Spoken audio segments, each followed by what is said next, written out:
All right, so guys, we're going to try to verify this identity here. It says tangent of 2a minus tangent a equals tangent a times secant of 2a. Okay, so if you remember before, one of the first steps we said when we're trying to solve trig identities is we want to write everything in terms of sines and cosines. So this part right here, I'm going to think about this as sine of 2a over cosine of 2a minus sine of a over cosine a, okay?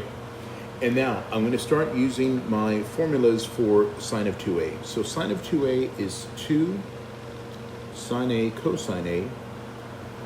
Cosine 2a, we used this one a couple of times the other day, is cosine squared a minus sine squared a minus sine a and cosine a. Okay, just like we've been doing before, y'all, we need to get a common denominator here. So I need to get these two guys together, okay?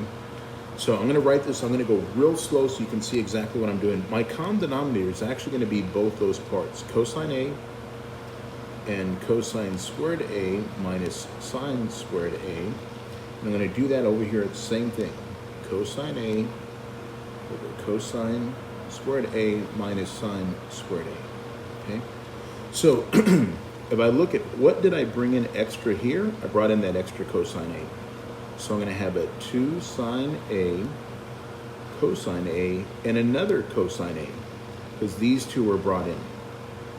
On the other part, we already had a sine a, there's a minus here, and we brought in this whole cosine squared a minus sine squared a, okay?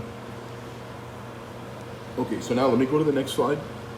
What I'm going to do, y'all, here, I'm going to put these two together. So that's going to give me a 2, oops, let me get rid of all this mess. I was trying to figure out other ways to do the problem, so it took me a little time, but I got it. Okay, let's see.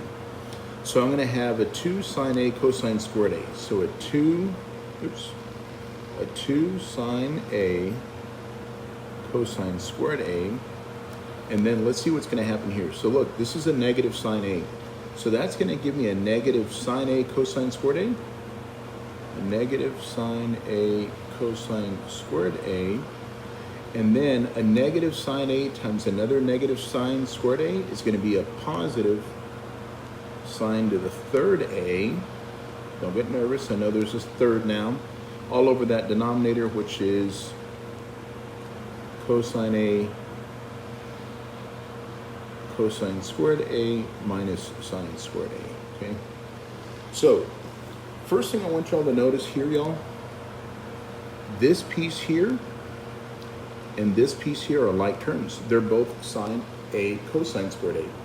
So 2 minus 1 just leaves me with 1 sine a cosine squared a plus a sine to the third a all over cosine a cosine squared a minus sine squared a, okay?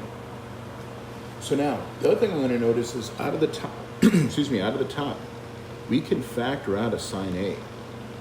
So if we take out a sine a, we're now left with a cosine squared a.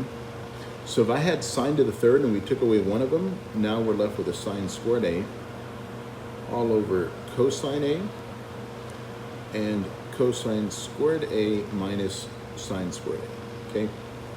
All right, next thing I want y'all to notice is, isn't sine over cosine the same thing as, tangent of a? And then isn't cosine squared a plus sine squared a the same thing as 1 over, we still have this piece, cosine squared a minus sine squared a? Okay.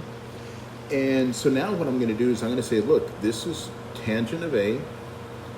This is that double angle formula. That's the cosine of 2a. And so this is going to be tangent of a. Another way we can write 1 over cosine is the secant of 2a. And if I come back one more time, that's what we had over here, okay?